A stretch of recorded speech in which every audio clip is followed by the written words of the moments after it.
हाँ जी दोस्तों, कैसे हैं आप सब। एक बार फिर से हाजिर हूँ आप सभी के लिए एक और नए रिएक्शन वीडियो के साथ। मैं हूँ आपका दोस्त ऋषभ। तो दोस्तों आज का वीडियो बहुत ही इंपॉर्टेंट है।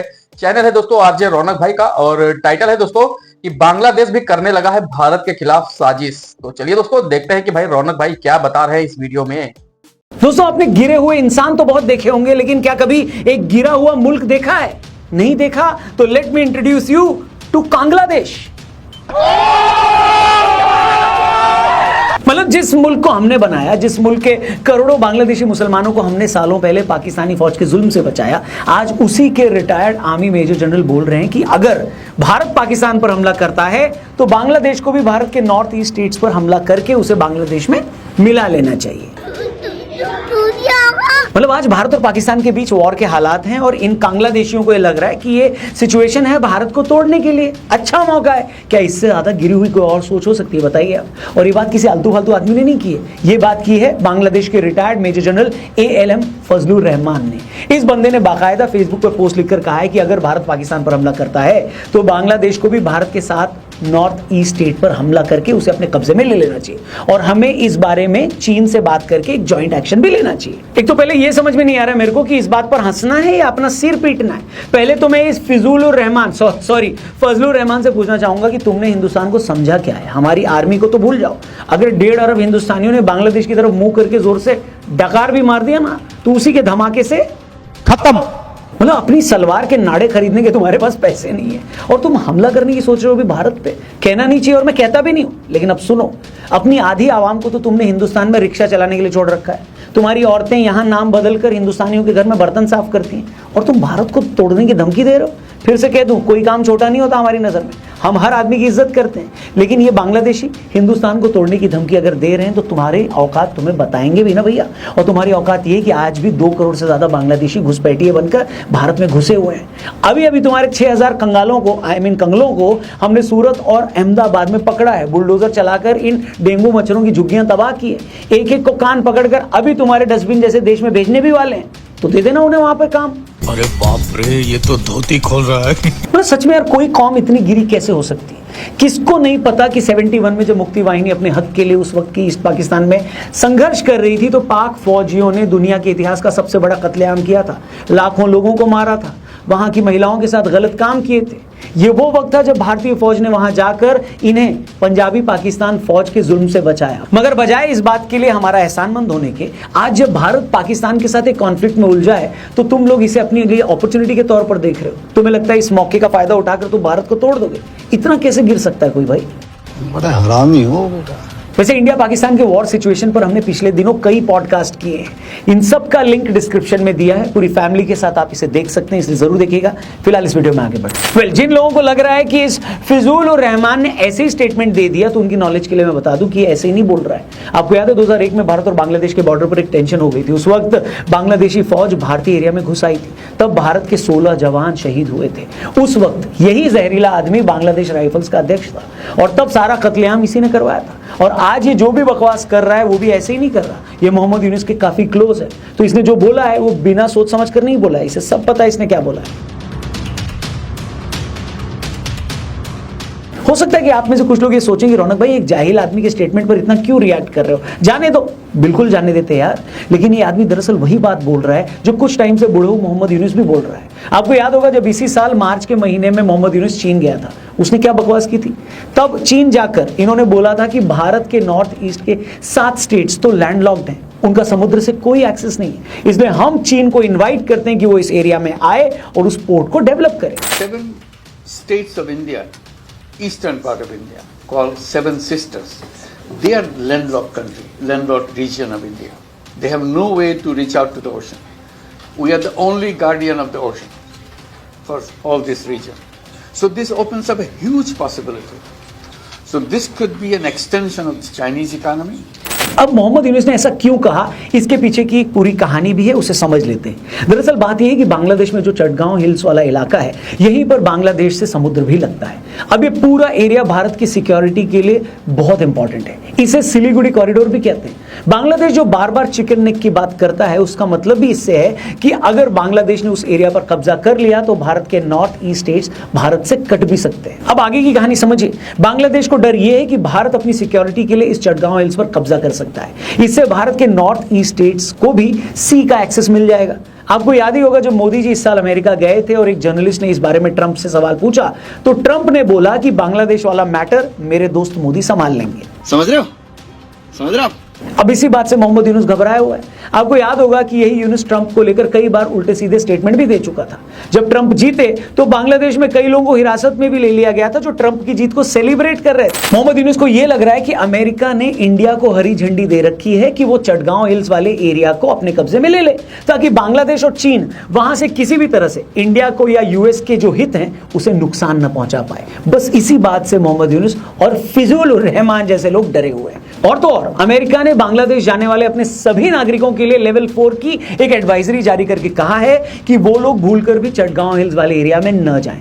अब यूनुस इस बात से भी डरा हुआ है। उसे पक्का पता है कि आज नहीं तो कल इंडिया इस एरिया को अपने कब्जे में ले लेगा। बस इसी घबराहट में ये लोग इंडिया के खिलाफ जहर उगलते रहते हैं। बहुत सारे एक्सपर्ट्स का मानना है कि इंडिया के लिए जितना जरूरी पीओके पर कब्जा करना है उससे कहीं ज्यादा जरूरी है कि भारत इस चटगांव हिल्स पर कब्जा करे, वरना वो चिकन नेक पर कब्जे वाला डर हमेशा बना रहेगा। इससे भारत के नॉर्थ ईस्ट की सिक्योरिटी कभी भी खतरे में पड़ सकती है। अब बांग्लादेश को यह बात भी अच्छे से पता है कि उनके बाप में भी इतना दम नहीं है कि वो इंडिया से डायरेक्ट भिड़ पाए, इसलिए वो चीन को बोल रहे हैं कि आप इस बंदरगाह पर आ जाओ। उनका ये पागल रिटायर्ड मेजर जनरल चीन को इन्वाइट कर रहा है कि वो बांग्लादेश के साथ मिलकर भारत के नॉर्थ ईस्ट स्टेट पर कब्जा कर ले। बांग्लादेश को यह भी लगता है कि चीन तो अरुणाचल और लद्दाख पर अपना दावा करता ही है, तो चीन उसका सपोर्ट करेगा, लेकिन यहीं पर वो बड़ी गलती कर रहा है। बांग्लादेश के पागल फौजी अफसर कितनी ही बकवास क्यों न कर लें, लेकिन भारत के लिए भी सोचने की बात है कि क्या चीन भारत के खिलाफ पाकिस्तान या बांग्लादेश का सपोर्ट करेगा क्या? तो इसके दो जवाब है। पहला जवाब तो यह है कि होने को कुछ भी हो सकता है, क्योंकि चीन का आप कभी भरोसा कर नहीं सकते। 1962 में जो हुआ, गलवान में जो हुआ, वो इसका एग्जाम्पल है। लेकिन दूसरी तरफ फैक्ट ये भी है कि अमेरिका से ट्रेड वॉर के चलते आज चीन की इकोनॉमी की हालत खराब है।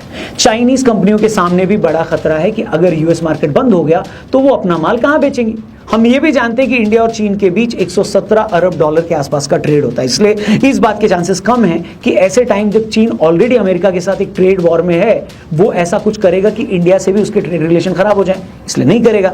और दूसरा पॉइंट, चीन को भी अच्छे से पता है कि अगर उसने इंडिया के अगेंस्ट पाकिस्तान या बांग्लादेश किसी को भी सपोर्ट किया तो यूएस भी चुप नहीं बैठेगा, फिर अमेरिका भी इंडिया के साथ आ जाएगा और यूएस के साथ डायरेक्ट किसी भी कॉन्फ्लिक्ट में चीन कूदना नहीं चाहेगा। ये बड़ी अच्छी बात कही है। दूसरी बात दोस्तों ये भी है कि अगर आप हिस्ट्री पर नजर डालें तो पाकिस्तान के साथ हमने 48 वाले युद्ध को अगर छोड़ दें तो 3 बार युद्ध लड़ा है। हर बार पाकिस्तान हमसे हार भी गया है, लेकिन एक बार भी चीन पाकिस्तान को बचाने आगे नहीं आया। हो सकता है चीन पीछे से बांग्लादेश या पाकिस्तान को सपोर्ट कर दे, कुछ हथियार भी दे दे, लेकिन चीन खुलकर कभी सामने नहीं आएगा, क्योंकि चीन के लिए सबसे ऊपर है उसके अपने इंटरेस्ट, उसकी अपनी इकोनॉमी, और वो इन दो छपरी देशों के लिए अपने इंटरेस्ट क्यों खराब करेगा। पाकिस्तान और बांग्लादेश तो सिवाय भीख मांगने के कुछ और करते नहीं है। इंडिया उसका दोस्त नहीं है, फिर भी वो उसका इतना बड़ा ट्रेडिंग पार्टनर है। अब वो इन दो भिखारी देशों के कहने पर भारत से कोई पंगा लेगा नहीं, ऐसा लगता है। अब सवाल यह है कि क्या बांग्लादेश अपनी औकात भूलकर भारत से पंगा लेगा? तो इसका जवाब है कि हां, ले भी सकता है। वो मैं इसलिए बोल रहा हूं क्योंकि कोई भी देश जो नफरत और जहर से भरा होता है ना, वो फिर रियलिटी से कट जाता है।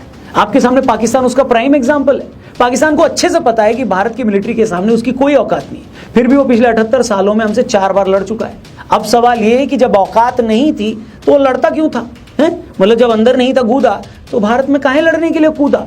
वो इसलिए लड़ता है क्योंकि वहां की फौज के अंदर हिंदुओं के खिलाफ बहुत जहर है, भारत को लेकर बहुत ज्यादा नफरत है। उस नफरत में वो इतने अंधे हो जाते हैं कि बार बार भारत से लड़ने चले आते हैं। आज की तारीख में सेम यही हाल बांग्लादेश का भी है। आप बांग्लादेश के क्रिकेट फैंस को देख लो, याद होगा आपको, भारत ऑस्ट्रेलिया से वर्ल्ड कप फाइनल हारा था तो ये लोग खुशी से पागल हो गए थे। मतलब इतना तो कोई देश अपनी टीम के जीतने पर खुश नहीं होता जितना ये लोग हमारे हारने पर खुश थे।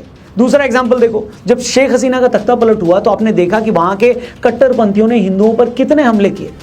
जब तक शेख हसीना थी तब तक वो ऐसे कट्टरपंथी एलिमेंट्स को कुछ हद तक कंट्रोल में रखती थी, लेकिन उनके जाते ही ऐसे सारे जिहादी आउट ऑफ कंट्रोल हो गए। तभी आप देखिए आज बांग्लादेश पाकिस्तान के क्लोज आ रहा है। आईएसआई का चीफ बांग्लादेश आता है, बांग्लादेश पाकिस्तान से हथियार खरीदता है, वहां का डिप्टी पीएम भी बांग्लादेश आने का प्लान बनाता है। और अब जब भारत और पाकिस्तान में टेंशन है तो वहां का रिटायर्ड मेजर जनरल बोल रहा है कि बांग्लादेश को भारत के नॉर्थ ईस्ट स्टेट पर हमला कर देना चाहिए। इस बात में कोई हैरानी नहीं होगी कि पाकिस्तान की तरह बांग्लादेश भी अपनी औकात भूलकर भारत के खिलाफ कोई बदमाशी कर दे, और ऐसा उसने किया तो उसका भी वही हश्र होगा जो 71 में पाकिस्तान का हुआ था। तब पाकिस्तान से निकलकर बांग्लादेश बना था, इस बार बांग्लादेश से निकलकर ग्रेटर आसाम बन जाएगा। और अगर ऐसा हुआ तो आईपीएल के अगले सीजन में 10 नहीं 14 टीमें होंगी, 2 आज के पाकिस्तान से निकलेंगी और 2 टीमें आज के बांग्लादेश से। खाओ माँ कसम। मुझे पता है ये सब सुनकर बहुत सारे पाकिस्तानी और बांग्लादेशी खिलाड़ियों के मुंह में पानी आ गया होगा। ये बेगैरत ये सोच रहे होंगे कि यार कर लो हमारे पे कब्जा, वैसे भी अपने अपने देश में रहकर हमें कुछ मिल तो रहा नहीं है, हिंदुस्तान ने हम पर कब्जा कर लिया तो कम से कम आईपीएल में खेलकर अगले 2 साल का पैसा तो कमा लेंगे नहीं। आगे आपको क्या लगता है, जिस तरह पाकिस्तान के नागरिकों को ढूंढ ढूंढ कर भारत से बाहर निकाला जा रहा है, उन्हें वापस पाकिस्तान भेजा जा रहा है, क्या जल्दी बांग्लादेश के लोग जो इलीगल तरीके से यहाँ रह रहे हैं उनको भी निकालना चाहिए कि नहीं? कमेंट करके अपनी राय जरूर देना और साथ ही ये भी बताना कि आप जहां भी रहते हैं भारत में, जहां से भी आप ये वीडियो देख रहे हैं, क्या आपको भी शक है कि इलीगल तरीके से आपके भी अगल बगल कहीं कोई बांग्लादेशी रह रहा है? प्लीज जरूर कमेंट करना। वीडियो पसंद आई हो तो इसे अपने दोस्तों से जरूर शेयर करना। तो दोस्तों ये रही आज की वीडियो और देखा आप लोगों ने कि किस तरीके से रौनक भाई ने कितनी बेहतरीन तरीके से चीजों को समझाया है और बताया है। तो मैं इनकी बातों से एग्री भी करता हूं कि भाई सभी भारतीयों को भाई सजग रहना चाहिए कि इस बात पर कि जिस तरीके से बांग्लादेश के द्वारा बांग्लादेश बॉर्डर पर भारत में घुसपैठ आए दिन होती रहती है, खासतौर पे बंगाल से, पश्चिम बंगाल की बात करें, वहां से बांग्लादेशी घुसपैठिए जिस तरीके से भारत में आकर आतंक फैलाते हैं, कई चीजों को खराब करते हैं, माहौल खराब करते हैं, हिंदू मुसलमान में लड़ाइयां दंगा करवा देते हैं। तो हमें बहुत ही जिम्मेदार नागरिक होने के नाते इन चीजों को ध्यान रखना चाहिए और लोग कर भी रहे हैं। जहां भी ऐसा शंका होता है, जहां भी कुछ लगता है कि नहीं भाई इस बंदे में तो गड़बड़ है, तो वहां के लोग तुरंत अपने नजदीकी थाने में इस बात की जानकारी देते हैं, जो कि बहुत अच्छी बात है। और वहीं दोस्तों अगर बात करें पीएसएल की, तो आप सबको पता ही है कि पीएसएल की पूरी बैंड बजी पड़ी है पूरी लीग की। अभी हाल ही में एक खबर आई थी, मैं स्क्रीनशॉट लगा रहा हूं, कि मिचेल ओवेन नाम का एक भाई प्लेयर था, तो उसकी रिप्लेसमेंट हुई है ग्लेन मैक्सवेल की जगह। पीएसएल को छोड़कर आईपीएल की फ्रेंचाइजी पंजाब की ज्वाइन कर ली है। तो इससे दर्शाता है कि आज आईपीएल का स्टेटस और पीएसएल नीचे जा रहा है। अब वहीं दोस्तों बात करें बांग्लादेश की, तो बांग्लादेश में जिस तरीके के हालात हैं, जिस तरीके से वहां हिंदू जो हैं वो खास तौर पे परेशान रहते हैं और उन पर बहुत ही अत्याचार किया जाता है, ये किसी से भी छुपा नहीं है। और आए दिन नई नई वीडियोस आया करते हैं कि भाई वहां हिंदू बच्चियों को भाई धर्म परिवर्तन कराना, जबरदस्ती निकाह करना और वहां हिंदू टेम्पल्स को तोड़ना फोड़ना। तो बहुत सी ऐसी चीजें हैं जो बांग्लादेश के अंदर आए दिन हुआ करती हैं और ये कोई 1-2 दिन या महीनों से नहीं चल रहा है, ये काफी लंबे समय से चीजें हो रही हैं बांग्लादेश के अंदर। तो मैं सिर्फ बांग्लादेशियों से इतना कहना चाहता हूं कि भाई आने वाले समय में ऐसा होगा बांग्लादेश के साथ कि बांग्लादेशी जो हैं वो उस चीज को उम्मीद भी नहीं करेंगे कि भाई ऐसा कैसे कर दिया भारत ने। इसकी तो हमें कल्पना भी नहीं थी। जिस तरीके से आज आप लोगों ने सुबह उठते ही खबर देखी होगी पाकिस्तान की कि क्या हालत है, 9 जगहों पे भारतीय आर्मी ने जिस तरीके से तबाह किए हैं आतंकियों के कैंप, आतंकियों के रहने की जगह, आतंकी जहां ट्रेनिंग करते थे, आतंकी जहां पालते पोसते थे सांपों को। तो ये बहुत अच्छी चीज है कि भाई आतंकियों के जड़ पर वार करना, आतंकियों के सीने पे वार करना, ये मुझे बहुत अच्छा लगा। और मैं सल्यूट करता हूं अपनी इंडियन आर्मी को और पूरे भारतीय डिफेंस सिस्टम को, इतनी बेहतरीन तरीके से इस मिशन सिंदूर को अंजाम दिया। अब वापस लौट के आते हैं बांग्लादेश पर। तो बांग्लादेश एक ऐसा मुल्क है और वो एक ऐसी राह पे चल रहा है जिस पर जो मुल्क चला है वो तबाह हुआ है। जिस तरीके से पाकिस्तान ने अपने यहाँ आतंक को पाला पोसा है और वहां कट्टरपंथ को बढ़ावा मिला है, वही सेम टू सेम बांग्लादेश के अंदर हो रहा है। वहां भी इस्लामिक कट्टरपंथ बहुत ही चरम सीमा पे जा रहा है। तो आने वाले समय में बांग्लादेश के ऐसे हालात होंगे कि बांग्लादेशी खुद ही कल्पना नहीं करेंगे कि ये मेरे साथ क्या हो गया है। बहरहाल दोस्तों जो कुछ भी होता है मैं जरूर अपडेट करूंगा इस चैनल पर। तब तक के लिए आप सभी इसी तरीके से अपना प्यार बनाए रहें। मिलता हूं ऐसे किसी एक और नए रिएक्शन वीडियो में। आप सभी दीजिए मुझे इजाजत। मैं हूं आपका दोस्त ऋषभ। नमस्कार।